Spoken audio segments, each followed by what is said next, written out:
What's going on, guys? Welcome to another Qpython 3 tutorial. Now in this video I'm going to be talking to you guys about classes, that is objects and classes. Now objects and classes are basically a kind of constructor where you can write in or store in several functions or several code. Let's say a massive number of code, a block of code, set of functions inside a built-in class. Now a class is basically an object, and when programming in Python we notice that Python is an object-oriented programming language. Well, maybe not all of us, but most of us do know that. And simply because we use Python as an object-oriented programming language doesn't mean it's just built for that purpose only. Python supports OOP, which is object-oriented programming.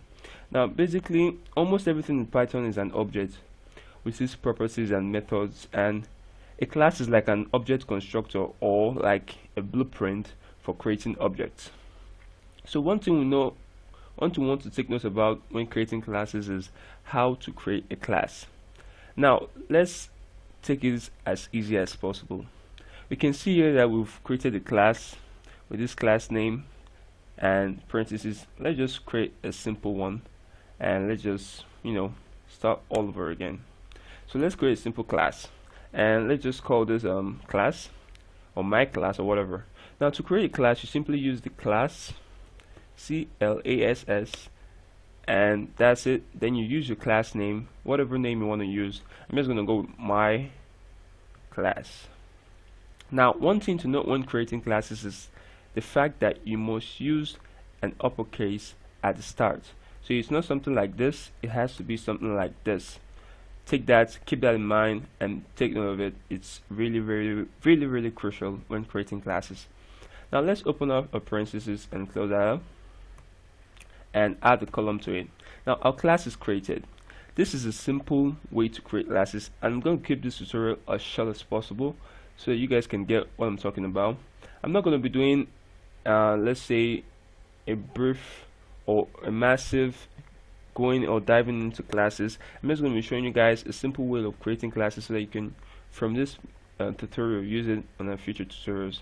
Now let's go on to the next line and let's deal with that. Let's just say something like class obj, or let's just go with something simple.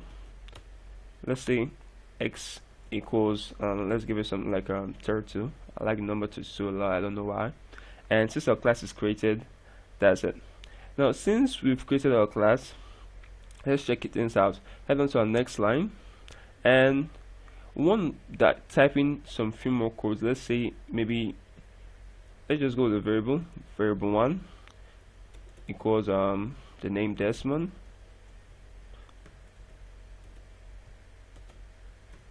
and let's go with var2 equals let's go with a nice name, Pascal. It's my bro's name. I mean, he's the coolest guy on earth, so why not use his name? Yeah, so let's head into the next line, and that's that. Now to access values inside the class, you can simply use the class name and a dot followed by whatever item you want to access in the class name. So let's go with something simple. Let's just go let's say something like a print, and let's say my class dot, and let's say var1. We've printed out this.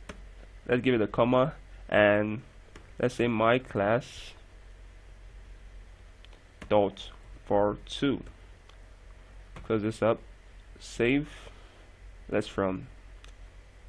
Now we notice here that our code runs fine and it gives us Desmond and Pascal, the first guy and the second guy. Well, basically he's older than me, so he's the first guy and the second guy, whatever.